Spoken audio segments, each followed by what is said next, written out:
think we're going to go ahead and start. And I'm Mickey Gallivan. I'm co-president of the Historical Society of Pomona Valley. And this is one of our 5 sites. I first want to introduce the board of the Historical Society, as we would not have this building for you to come to if it weren't for us. So first I want to introduce the co-president, Deborah Clifford, and she will be taking over in February as the president after, I think after 17 years that I'm retired. And I don't think congratulations in order, it's more condolences and sympathy. Also, Gail and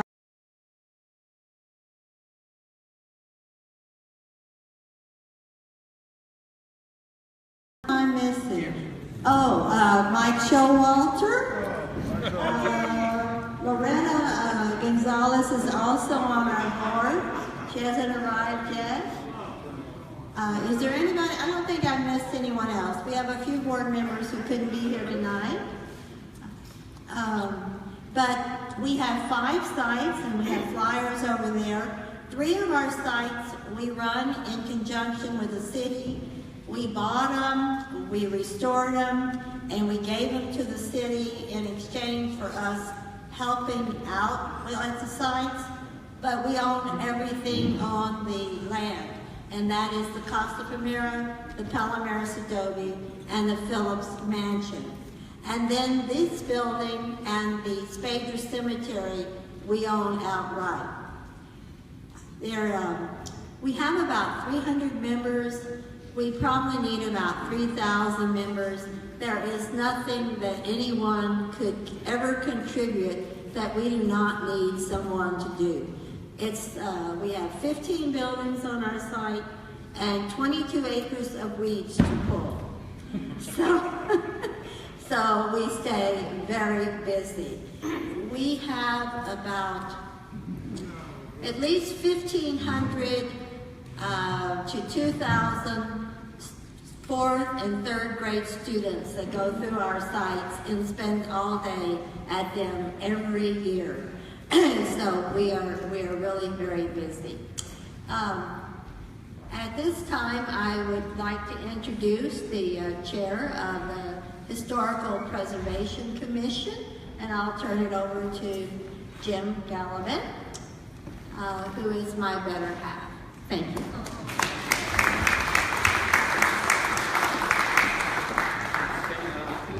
Thank y'all for being here. In ways I think of tonight as being a little bit of an experiment, in that it is actually getting so many different parts of the city together at the same time. Because the city structure has to do with the commissions, with the council, with the staff. And this is at least an opportunity for us to get together. One of the things I'd like to do first is Mayor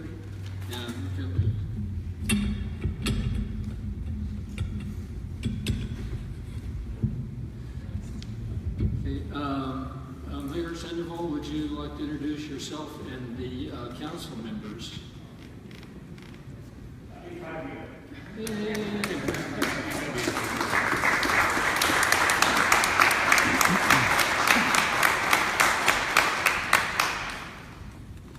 Good evening, everyone. First of all, from the city, thank you to the Historical Society for putting on this session, if you will.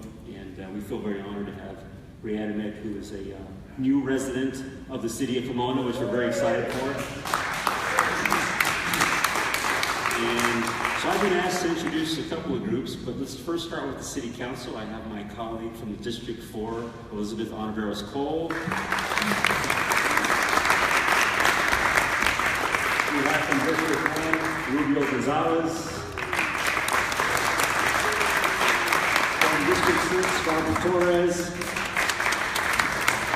And I know we have our team here from the City of Pomona, Catherine Lynn, our City Manager, Linda Lowry, Meg McRae, Mark Azarello, Chris Director. And I know we have commissioners here as well. So if the commissioners will please stand and be honored as well. And thank you for all the work you do. I'm Commissioner. And just so we include everybody, thank you to the residents as well for being here. Yes. So I bet, Jim, I'm coming back to you. Thank you. What I'd like to say right now is with respect to the commissioners, one of the things that they're supposed to do is to be the interface between the city and the people. But what's unique about this particular meeting is we actually have all 7 commissions being represented here.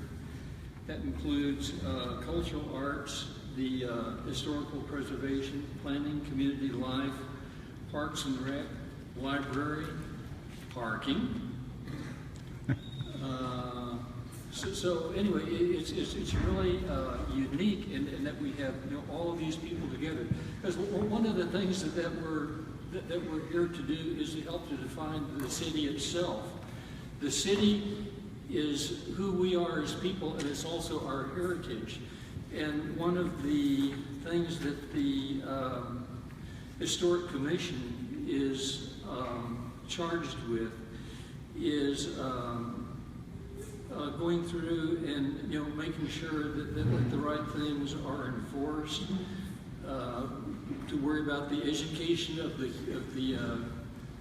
the community to enhance civic pride, and we're also responsible for the cultural, historical, and architectural heritage. And this is really the essence and the soul of the city. So us being together, in my mind, to talk about things like what it takes to do this is really, really a very special thing. We want to be able to show that our city is different than other cities, because they all are different, but we want ours to really shine in special ways. I've gone to several different meetings lately, and talked to Ray at them, and he decided that he would really love to do something like this. So, also speaking privately, I'd like to say that we're very proud to have you really committed to the city of Pomona, including actually living here. So that's really something that makes it really special for us. His projects have included so many different things, including a Frank Lloyd house, Frank Lloyd Wright house, the Pantages Theater, Catalina Island Casino, the Gamble House, Santa Barbara Mission, the Hearst Castle. And I know even when I was down in Orange just a while back, I saw the house that you were working on there, in the historic downtown square there. So with that, I would like to introduce you, and we're certainly looking forward to seeing what you can do to help to show us about your conservation and preservation efforts.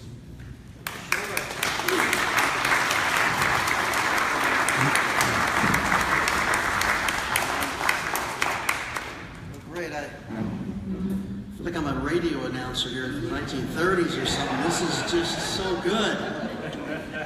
I hear earlier President Nixon stood on that stage, and here I am, right? So,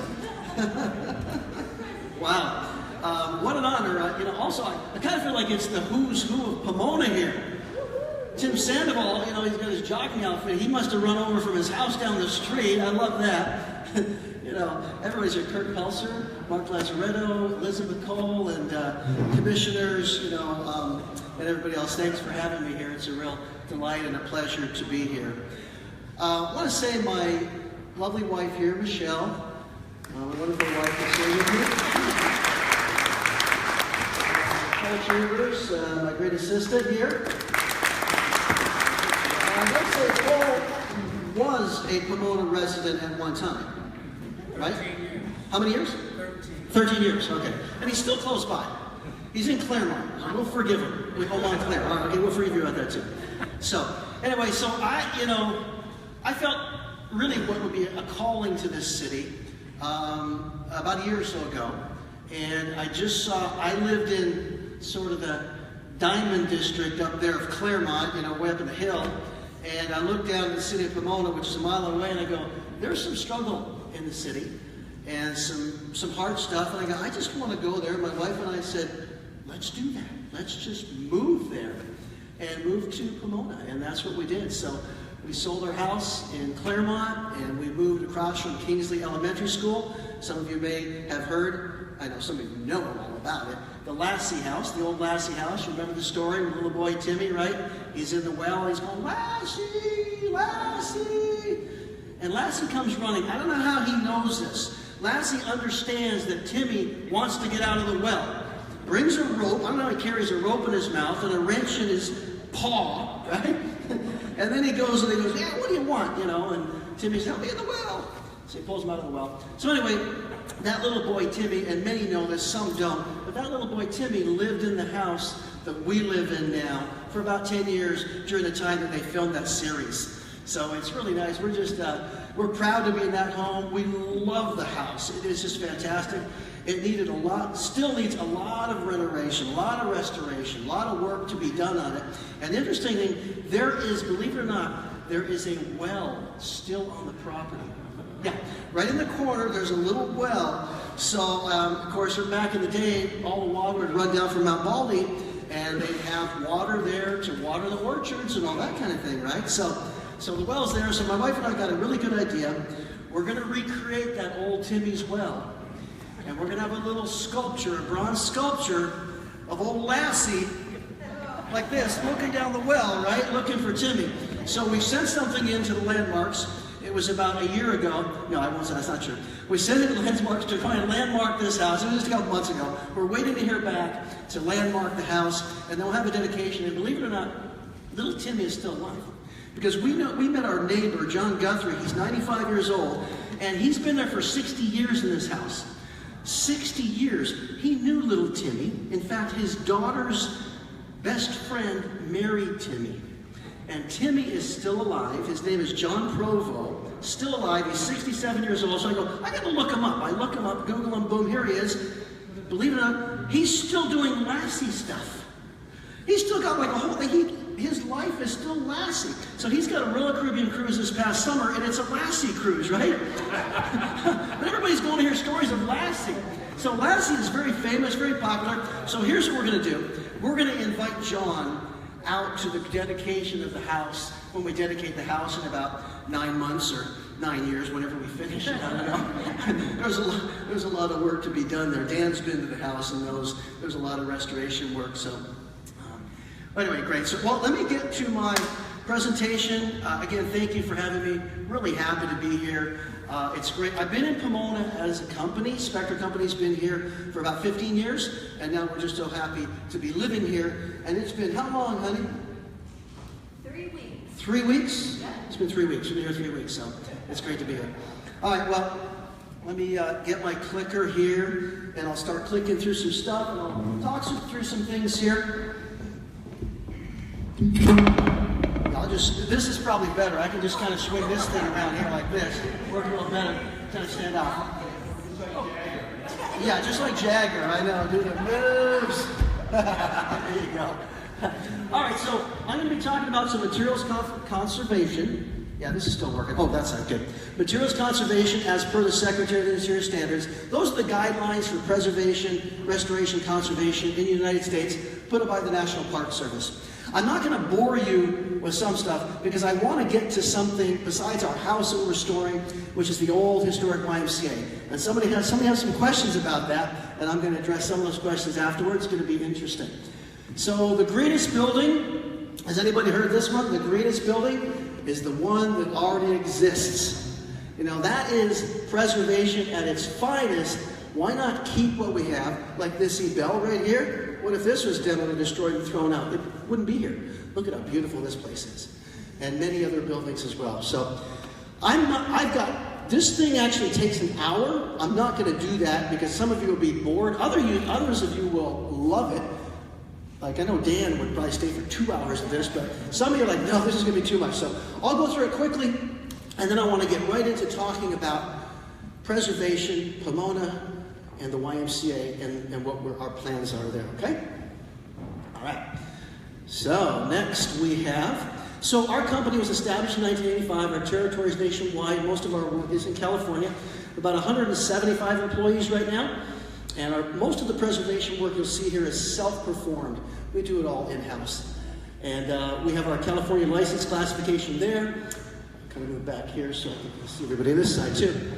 And general contractor, glazing, masonry, adobe, painting, decorating, roofing, ceramics, Nevada, Arizona license classification, and soon to have our Hawaii license classification. We're doing some projects in Hawaii. I like Hawaii. We're gonna have to go for the grand opening of that one, the first job. I haven't been there, but we got a great project going on there, some terracotta. So this is some mural painting conservation, the Bob Hope Patriotic Hall, which is downtown. You've probably most likely seen that as you're driving down the 110 and the 10 freeway there. We did the restoration of the entire building inside and outside there. This is the Bixel House, pre-restoration, post-restoration shot of the Bixel House. This is an interesting one. I like this one because if you look on the left-hand side, there's a developer bought this building. If this was true conservation,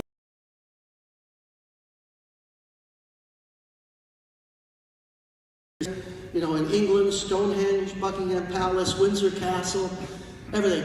And so, you know, like those are like 800 years old, right? But this is really old. This building has color TV. Isn't that something?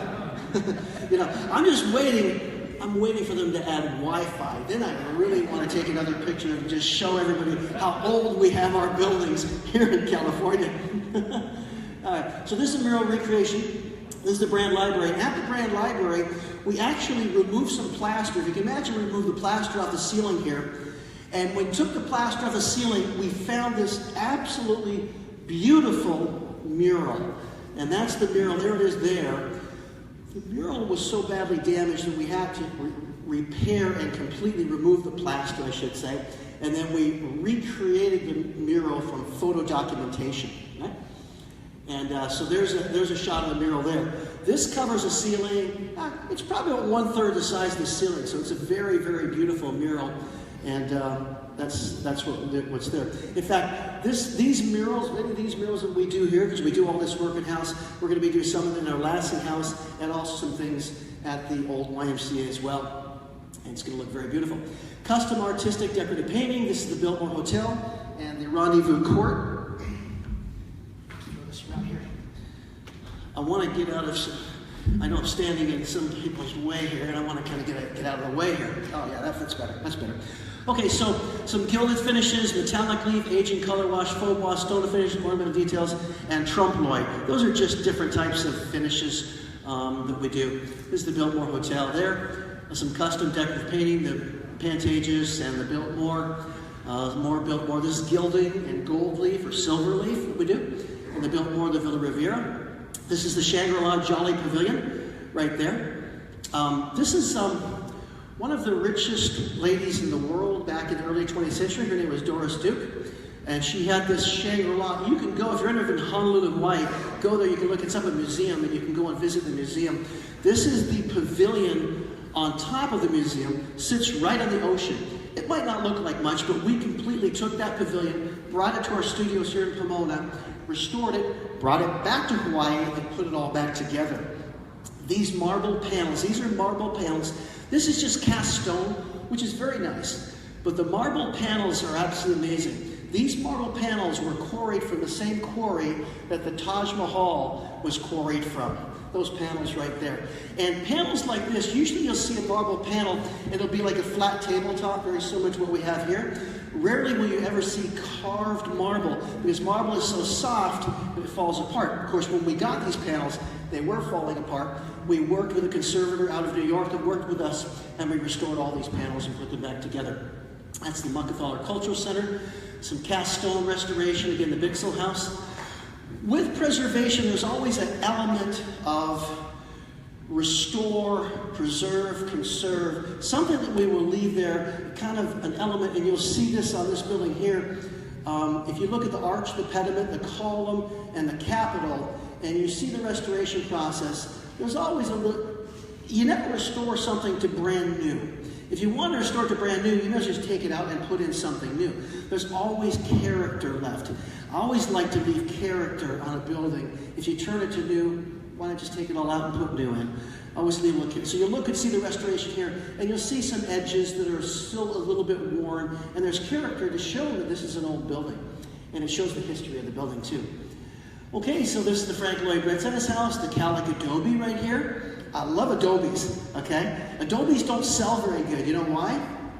Because they're just made of mud. This Adobe wall right here, 22 inches thick. It's made of mud, and this is how we made the wall. It's really, it's a secret. So we went over here and we got the mud right from the field. It's kind of picked up the mud. Got the mud. We threw some water into the mud, a couple chemicals, some straw, and we had our wall. That was it. And that is as green as it gets. But you know what? They don't sell that stuff at Home Depot. Okay? That doesn't sell very well. So people don't sell these mud homes anymore. But you know what? The Lopez Adobe in San Fernando is 2 stories tall. And it survived the 1994 Northridge earthquake without any problems at all. Little hairline cracks here and there, but it survived it really well. So Adobes can go 2 stories. So your next house, ask your contractor, you want an Adobe? You want a mud house? And I'll tell you, it won't cost you much either. So anyways, those walls, and this is the cool thing. Again, we're talking about green and sustainable. This is it right here. I went into this house, this is in Temecula, it's for the Paula Indian tribe. And when I went in this house, 107 degrees outside in Temecula. So I walk in the house in the middle of the day, no air conditioning. And it is as cool as can be. I'm so comfortable, and I go, what is going on? I mean, it's the middle of the day. Well, why would that be? Because those walls are 22 inches thick, and it's mud. And it cools down during the night, and it takes a long time to warm up by the end of the day. So, again, but that doesn't sell well. You don't have air conditioners there, right? In the air conditioner.